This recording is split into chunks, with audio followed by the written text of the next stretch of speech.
안녕하십니까. 혈관외과 전문의 김영화입니다.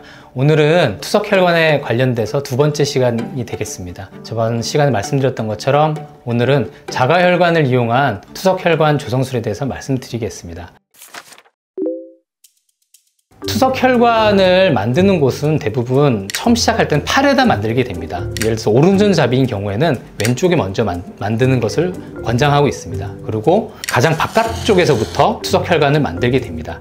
그래서 저희가 투석혈관 수술을 하기 전에 초음파로 혈관의 상태를 다 확인을 하는데요. 가장 바깥쪽에 혈관이 좋다면 손목에 있는 동맥과 정맥을 이용해서 수술하게 됩니다. 만약 이곳에 있는 혈관, 특히 정맥의 사이즈가 수술하기에 적합하지 않다면 그 위로 올라가서 이 팔꿈치에 있는 정맥과 동맥을 이어서 수술을 하게 됩니다. 그 다음에 여기 혈관도 안 좋게 된다면 자가혈관이 이용할 수 있는 거의 마지막 부분은 이쪽 팔 아래쪽에 있는 정맥을 이용해서 동맥과 연결해서 수술을 하게 됩니다. 그러면 왜 자기가 잘 쓰지 않는 팔을 투석혈관 조성술을 하게 될까요?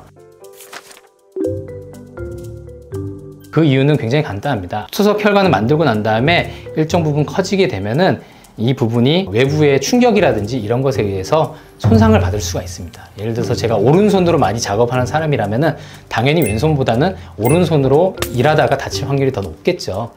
그렇다 보면은 단순히 혈관이 충격만 받는 거는 상관없는데 만약에 사고에 의해서 그쪽 혈관이 터진다거나 아니면 출혈이 많이 진행되게 된다면은 생명에도 위험할 수 있기 때문에 본인이 잘 쓰지 않는 팔 위주로 하는 게 그 순서라고 할 수 있겠습니다. 하지만은 왼쪽 팔에 만약에 투석혈관 만들 수 있는 적당한 혈관이 없다면 당연히 오른쪽에다가 먼저 만들게 됩니다.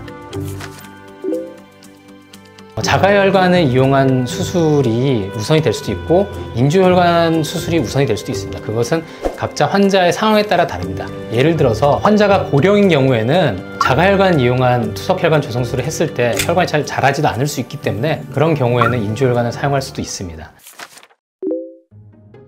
아래쪽에 있는 혈관 같은 경우에는 이 팔 쪽 안쪽에 있기 때문에 투석을 할 때 투석 바늘을 찌르기가 좀 힘든 경우가 있습니다. 그래서 정맥과 동맥을 잇기 전이든 잇고 난 다음에 이 혈관을 팔의 바깥쪽으로 옮겨주게 됩니다. 그 이유는 투석 받으실 때 자세를 보시면은 그 해답을 알 수 있습니다. 투석을 할 때 쓰는 바늘을 꼽을 때는 환자가 이렇게 침대에 누워있는 상태에서 이렇게 바깥쪽에 있는 혈관에 꼽아야지 좀 쉽게 환자분들이 투석을 받으실 수 있습니다. 한번 투석을 받으시면 최소한 4시간 정도는 누워 계셔야 되는데 만약에 안쪽에다가 바늘을 꽂게 되면은 팔을 바깥쪽으로 계속 돌리고 있어야 되고 힘든 자세로 계셔야 되기 때문에 주로 바깥쪽에 있는 혈관을 만들게 됩니다.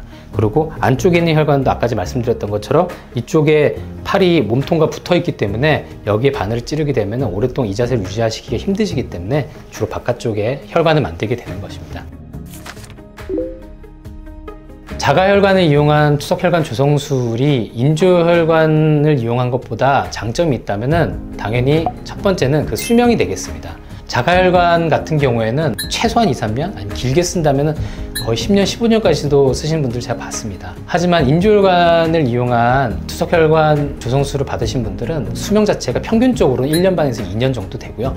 물론 좀 더 오래 쓰실 수 있는 분들도 있지만은 그 1년 반에서 2년 사이에 혈관이 터졌다든지 감염이 됐다든지 그리고 좁아졌다든지 해서 시술이나 수술을 받으시는 분들이 많습니다. 자가혈관을 이용한 투석혈관 조성술 같은 경우에는 내 몸에 원래 있던 혈관을 이용하기 때문에 바늘을 찔렀다가 빼면은 혈관 자체가 스스로 아문 역할이 있습니다. 하지만 인조혈관을 이용한 수술 같은 경우에는요, 인조혈관 자체는 원래 우리 몸에 없던 것, 그리고 원래 이제 죽어 있는 혈관이죠. 인조로 만든 혈관이기 때문에 바늘을 찔렀다 빼면은 그 구멍 자체가 그대로 남아있게 됩니다. 하지만 그 구멍을 우리 몸에 있는 근처에 있는 조직들이나 혈전들이 그 구멍을 막아주는데요. 보통 투석을 하실 때 바늘을 2개를 찌르게 됩니다. 하나는 나가는 피, 하나는 들어오는 피. 그래서 한번 투석하실 때마다 바늘을 2번 찌르시는데요. 일주일에 3번을 투석하신다고 치면은 보통 6번을 찌르게 되죠. 1년이면 50주 기준으로 했을 때는 거의 300번 정도 찌르게 됩니다. 그렇다면은 2년이면 600번이겠죠. 그렇게 600번 정도 같은 곳을 아무리 돌아가면서 찌른다고 하더라도 같은 곳을 찌를 수밖에 없고 그러다 보면 인조혈관이 상하게 됩니다. 그럼 그 상한 인조혈관을 통해서 혈전이 모이거나 아니면 감염이 된다면은 인조혈관이 손상되게 되고 그렇다면은 그것은 바로 시술이나 수술로 이어지게 되는 것입니다. 그래서 인조혈관이 자가혈관에 비해서 수명이 짧은 이유가 되겠습니다. 첫 첫 번째로 팔에 있는 혈관이 그래도 어느 정도 적당히 크신 분들, 아까 말씀드렸던 것처럼 직경이 2.5mm 이상 되는 분들이 적당할 것 같고요. 그리고 두 번째는 혈압이 너무 낮으신 분들 같은 경우는 자가혈관을 이용한 수술이 적합하지 않을 수 있습니다. 왜냐하면 혈관이 잘 자라지 않을 수 있기 때문이죠. 그리고 세 번째는 부정맥이 있으신 분들 같은 경우에도 혈관이 잘 자라지 않을 수 있습니다. 근데 환자분들이 이런 것들을 다 생각하시고 나는 자가혈관을 하겠다, 인조혈관을 하겠다 이렇게 결정하시기 너무 힘들겠죠. 그래서 저희 같은 의사들이 환자분들의 여러 가지 것들을 보고 나이라든지 현재 가지고 계신 질환이라든지 이런 것들 다 보고 판단한 뒤에 자가혈관 수술하실지 인조혈관 하실지 결정하게 됩니다. 오늘은 자가혈관을 이용한 투석혈관 조성술에 대해서 말씀드렸습니다. 다음 시간에는 인조혈관을 이용한 조성술에 대해서 말씀드리겠습니다. 감사합니다.